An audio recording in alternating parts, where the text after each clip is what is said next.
السلام علیکم، آپ دیکھ رہے ہیں کھری بات لقمان کے ساتھ. اور آج کی اہم خبر جو شاید آپ کو پتہ چل گئی ہو کہ پاکستان کے سفیر امریکہ میں جو تعینات تھے 3.5 سال سے، حسین حقانی، انہوں نے استعفیٰ دے دیا اور وزیر اعظم نے ان کا استعفیٰ منظور کر لیا ہے.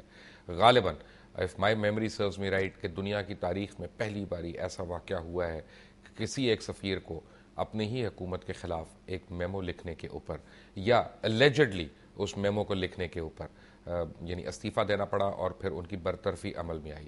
اس سے پہلے کہ میں آپ کو اس کے سیلنٹ فیچرز بتاؤں، پیچھے حقائق بتاؤں آپ کو، میں ایک نئی خبر دیتا رہا ہوں کہ اس وقت فوری طور پہ مجھے یہ پتا چلا ہے کہ 3 ناموں پہ غور ہو رہا ہے کہ جو حسین حقانی کی امیجیٹ ریپلیسمنٹ ہیں. ایک جنرل احسان کے نام پہ غور ہو رہا ہے، دوسرا جنرل جہانگیر کرامت اور تیسرا ملیحہ لودھی. اور ان میں ابھی تک ملیحہ لودھی جو ہیں، ڈاکٹر ملیحہ لودھی، وہ ہاٹ فیوریٹ کینڈیڈیٹ ہیں. یہاں پہ حسین حقانی کے متعلق میں آپ کو 2-4 باتیں بتاتا چلوں کہ حسین حقانی گزشتہ کافی عرصے سے زیر تنقید تھے، خاص طور پہ ان پہ جو کڑے الزامات تھے ان میں کیری لوگر بل کے اندر ان کی تبدیلیاں تھیں، بل کے اندر جو حسین حقانی سے منسوب تھیں. اس کے علاوہ ایسے امریکی افراد کو ویزا دینا، اوور نائٹ ویزاز دینا، جس میں ریمنڈ ڈیوس جیسے بدنام زمانہ قاتل بھی شامل تھے، اور یہ کہا جاتا ہے کہ انہوں نے تمام سیکورٹی پروٹوکولز کو بائی پاس کر کے ان ویزاز کا اجرا کیا. بہرحال یہ باتیں تو ہوتی رہیں گی. اس وقت سوال یہ ہے کہ حسین حقانی کی قربانی دینے سے حکومت پاکستان کے اوپر منڈلاتے ہوئے جو بادل ہیں، اور یہ بادل کوئی اچھی قسم کی بارش کی علامت نہیں ہے بلکہ یہ گہرے بادل ہیں، کیا یہ تھم جائیں گے؟ کیا یہ ختم ہو جائیں گے؟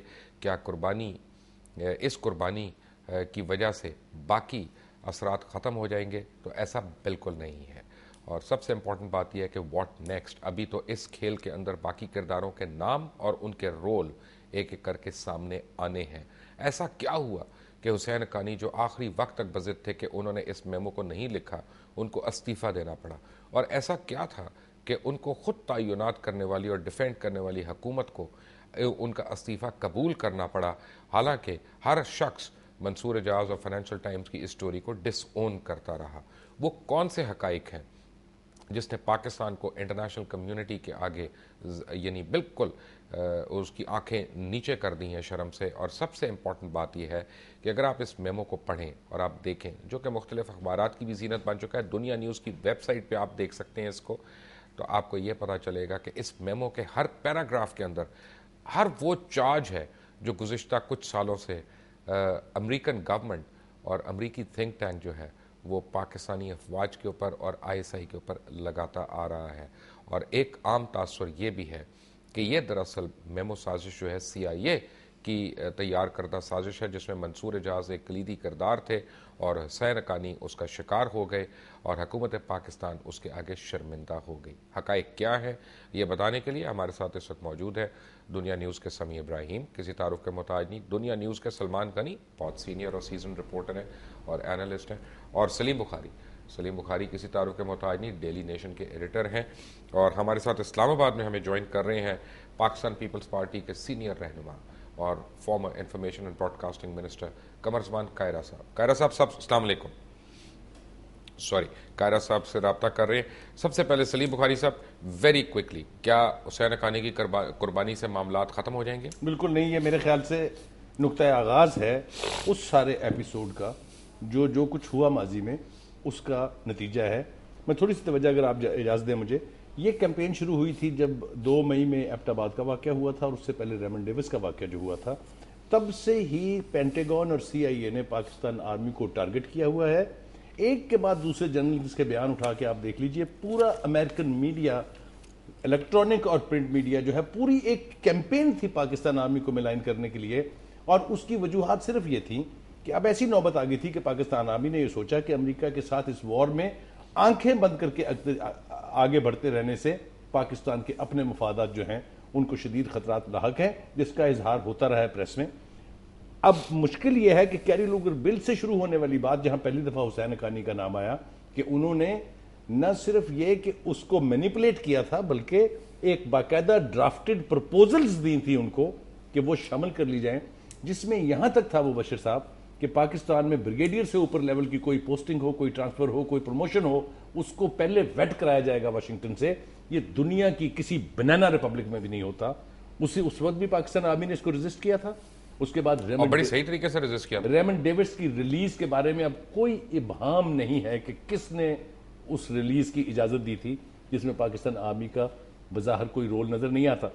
ان چیزوں کو سامنے رکھ کے اب آ جائیں آپ میمو پر. میمو میں کیا کچھ ہے آپ نے بیان فرما دیا. کوئی عام ریڈر اس کو پڑھ کے دیکھ لے, اس کا ہر پیراگراف ہائی ٹریجن کا متقاضی ہے.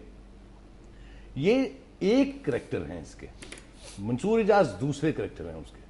یہ ہیچ کہاں ہوئی, یہ سکرپٹ کہاں لکھا گیا, اس ڈرامے کا ڈائریکٹر کون ہے, یہ سارے نام زیادہ دیر نہیں لگے گی. اس لیے کہ اب یہ انویسٹیگیشن جن کے ہاتھ جائے گی وہ زیادہ تاخیر کر کے لٹکائیں گے نہیں اس معاملے کو. بہت جلد قوم کو پتہ چل جائے گا کہ اس کے پیچھے کون عناصر تھے. میرا خیال یہ ہے کہ وہ غلطی جو سرزد ہوئی ہے یا دانستہ طور پہ کی گئی ہے اس کے تانے بانے بہت اونچے تک جائیں گے. اگر یہ تصور کر لیا جائے کہ ہل ٹاپ پہ بیٹھا ہوا آدمی جو ہے وہ اس کو سمپلی ایک ریزائن کے بعد یہ تصور کر لے گا کہ اب معاملہ ہشپ ہو گیا ہے, ایسا بالکل نہیں ہے. اگر بخاری صاحب میں بالکل ایک ڈیفرنٹ بات کر رہا ہوں, اگر حسین حقانی کو 6 مہینے کے بعد یونائٹڈ نیشنز کے اندر کوئی جاب مل جاتی ہے کسی ادارے کی سربراہی, پھر تو یہ ثابت ہو جائے گا کہ CIA کا اس میں عمل دخل تھا. بالکل ایسا ہو سکتا ہے, ایسا ماضی میں ہوا ہے. آپ سمجھ رہے ہیں میرا اشارہ کس طرف ہے. تو دیکھنا اب یہ ہے کہ ہاؤ دا امریکن گورنمنٹ.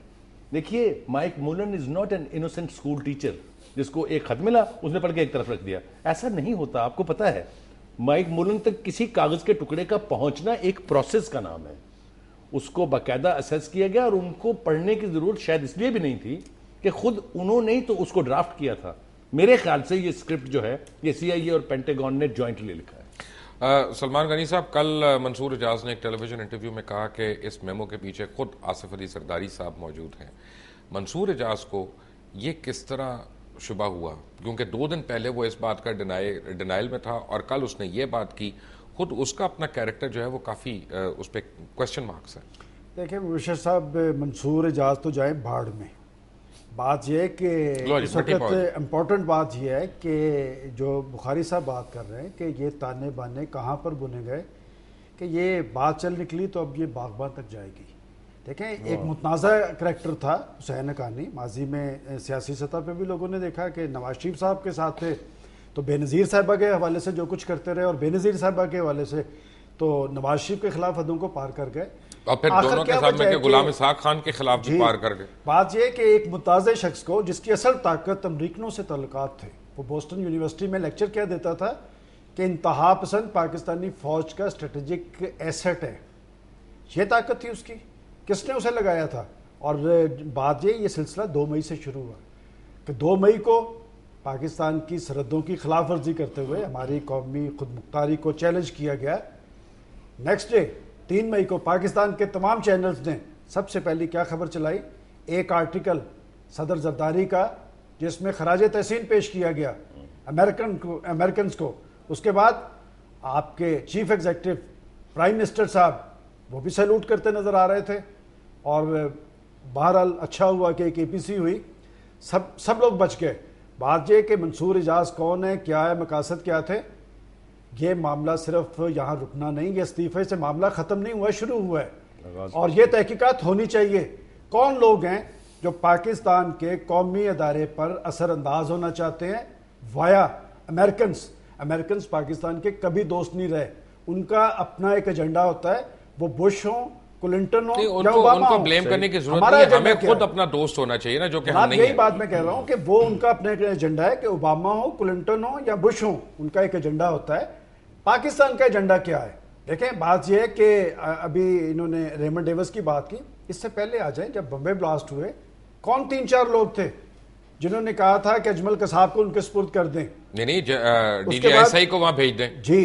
اور اس کے بعد یہ جب ریمنڈ ڈیوس کا مسئلہ آیا, حسین حقانی صاحب تھے, انہوں نے کیا کہا, ریکارڈ میں سارا کچھ موجود ہے. What next?